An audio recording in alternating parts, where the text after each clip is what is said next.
बढ़ते चीनी चीनी के दाम को लेकर अब लगातार जिस प्रकार से हाहाकार सा मच चुका है, आज इसी मुद्दे पर हमारे साथ किसान मौजूद हैं और आज हम किसानों के बीच में ही पहुंचे हैं और उन्हीं से बात करते हैं कि आखिर जो चीनी के रेट बढ़ रहे हैं, क्या किसानों को इससे लाभ है या सरकार को इससे लाभ है या फिर चीनी मिलों को इससे लाभ है या फिर बीच में जो जमाखोर हैं उनका जिस प्रकार से वो अपना पेट भर रहे हैं।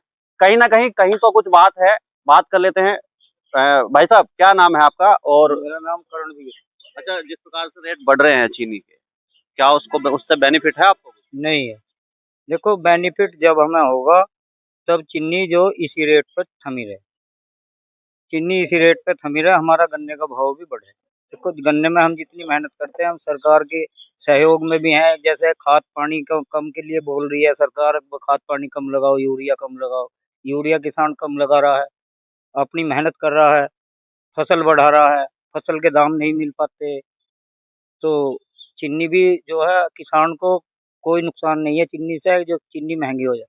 ये सरमाएदारों को सब फायदा है इससे। नहीं, जैसे अब इस टाइम पे चीनी महंगी हुई है, वो अब गलत हुई है, त्योहार और है जो और त्योहार की ना वजह तो से अभी भी आपका गन्ना गया है। नहीं, ये तो व्यापारी का ये है, व्यापारी ने चीनी रख रखी है कि भाई अब त्योहार आ रहा, किसानों को भी चाहिएगी, वैसे भी चाहिएगी, अब भाव बढ़ा दो तो निकट जाएगी, फिर अपना डाउन ले आऊंगे। ये है मकसद सरकार का। बिल्कुल। जिस प्रकार से जो व्यापारी हैं, बड़े व्यापारी हैं और जमाखोर हैं, उनका ही शायद इस पर मामला है लगातार। बाबूजी और मौजूद हैं हमारे साथ, उनसे भी बात करेंगे। बताइए जरा, क्या सरकार की मंशा है इस रेट को बढ़ाने की या फिर बीच में ही कहीं गड़बड़ हो रहा है? सरमाएदारों को फायदा है। अच्छा, तो इसमें नुकसान है किसानों को? ना नुकसान भी ना कुछ फायदा। नुकसान क्यों नहीं है? नुकसान तो नहीं, ना तो गन्ने का रेट बढ़ा ना घटा भी कुछ।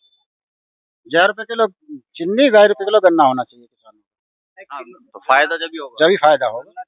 चीनी 40 रुपए किलो थी, गन्ना अच्छा, 400 रुपए किलो था, चीनी 70 रुपए किलो चीनी है तो अब 76 70 रुपए किलो गन्ना होना चाहिए। अब क्या रेट है गन्ने का? 400 रुपए कुंटल। अब क्या मांग है आपकी गन्ने के रेट बढ़ाने की? 700 रुपए कुंटल हो जाएगा। 700 रुपए क्विंटल, 70 रुपए किलो चीनी। बिल्कुल।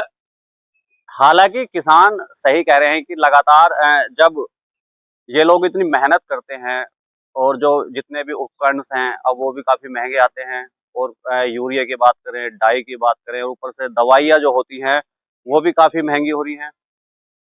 बाबूजी, थोड़ा सा आप मुझे बता दीजिए कि लगातार जब किसान गन्ना उगाता है तो कितनी मेहनत लागत लगती है उसमें? तो ये तो आप जो खेत में जाकर देखो, किसान किस तरीके से पसीना चुआ के जो है ना, दोपहरी तिपहरी रात को ठंड में भी मंडा ही रहा हर टाइम। उसकी उसकी उसकी कोई सीमा नहीं है, 24 घंटे का वो बेचारा एक तरीके से मजदूर टाइप का जो है किसान बना दिया। लागत की अगर हम बात करें तो कितनी बहुत ज्यादा आ रही है, लागत बहुत ज्यादा आ रही है, बहुत ज्यादा आ रही है। उसके हिसाब से रेट कम है, अच्छा, बहुत कम है। बाबूजी ने बताया कि कम से कम 700 रुपए कुंटल गन्ना होना चाहिए। हाँ, 700 हो जाए तो बहुत ही अच्छा है, और नहीं 550 तो सरकार को देना चाहिए। लेकिन अभी जो चीनी के दाम बढ़े हैं उसमें तो बेनिफिट मुझे लग रहा नहीं आपको। नहीं, हमें बेनिफिट नहीं है, जो भी है सरमाएदारों को, जिन्होंने स्टॉक कर रखा। क्या इनके खिलाफ कार्रवाई होनी चाहिए? अब इनके खिलाफ कार्रवाई कौन करेगा? बिल्ली के गले में घंटी कौन बांध देगा, ये बताइए। सबको डराया के अंदर अंदर ये सरमाएदार करा देंगे किंगे को, बताओ। सरकार को एक्शन लेना चाहिए। नहीं, अब सरकार भी सरमाएदारों से चलती है ज्यादातर, चलाने वाले सरकार को ही सरमाएदार हैं, और कौन है? अच्छा, हाँ। तो कहीं ना कहीं इसमें तो फिर सरकार को भी लाभ हो रहा है। नहीं, लाभ तो सरमाएदारों को ही है, सरकार को नहीं लाभ। नहीं, जब सरमाएदार सरकार साथ मिल रही है। नहीं नहीं नहीं। बिल्कुल। ये बाबूजी ने कहा है कि हालांकि जिस प्रकार से जब किसान गन्ना उगाते हैं और गन्ना उगाने के बाद में जब उसको मिल तक लेकर जाते हैं तो उनकी उम्मीद एक यही होती है कि आखिर उनको जो रेट हैं वो सही मिले। और जैसे 700 रुपए पर कुंटल के हिसाब से बात कर रहे हैं किसान, लेकिन चीनी अभी से बढ़ी है, अभी इनका किसानों को गन्ना गया नहीं है, पेमेंट पूरी पिछली अभी मिली नहीं है और चीनी लगातार बढ़ रही है। क्या कहेंगे बाबूजी? ये चीनी के जो दाम बढ़े हैं तो सरकमस्टेंसेस है, कुछ समय के लिए ऐसे है, स्थिर नहीं है। अगर स्थिर हो जाए तो गन्ने का रेट तो फिर अपने आप ही ऊपर जाएगा।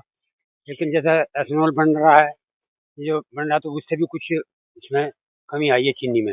कुछ व्यापारी अपना 2 नंबर का काम कर रहे हैं, इसलिए आज से जो है इसके दाम बढ़े। मतलब एथेनॉल भी इससे जुड़ा है। हाँ, एथेनॉल जुड़ा है, एथेनॉल जुड़ा हुआ है इससे। अच्छा। हाँ। तो लगातार उसकी वजह से भी कुछ चीनी की मात्रा कम हुई है, और कुछ जो है ये व्यापारी लोग जो है अंडरग्राउंड अपना भर रहे हैं माल को नहीं, लाभ सरकार तो प्राप्त करने के लिए। सरकार तो कह रही है कि हमारी तरफ से तो कोई चीनी बढ़ाई नहीं गई। और कहाँ से बढ़ेगी मेरी? जो चीनी बढ़ा रहे हैं उनके खिलाफ कार्रवाई हम करेंगे, जो जमाखोर हैं उनके खिलाफ कार्रवाई करेंगे। होनी चाहिए, जमाखोरों के खिलाफ तो होनी चाहिए, लेकिन करते नहीं है। इन 15 दिन 20 दिन के अंदर एकदम से उछाल लिया है चीनी ने। आखिर ऐसा क्या हुआ? या तो त्योहार का टाइम है इस वजह से बढ़ी है क्या? वो व्यापारी लोग लाभ प्राप्त करने के, कुछ चीनी भी कम हुई है, पैदावार भी कुछ कम, एथेनॉल वगैरह बढ़ने से जो पैदावार में कुछ कमी आई है, तो और कुछ ये अपना 2 नंबर का काम कर रहे हैं। अच्छा, आपके क्षेत्र में अब की बार जो गन्ना है, क्या स्थिति है गन्ने की? गन्ना इतना बढ़िया तो नहीं है, लागत तो अब पूरी पैमाने की चल रही है।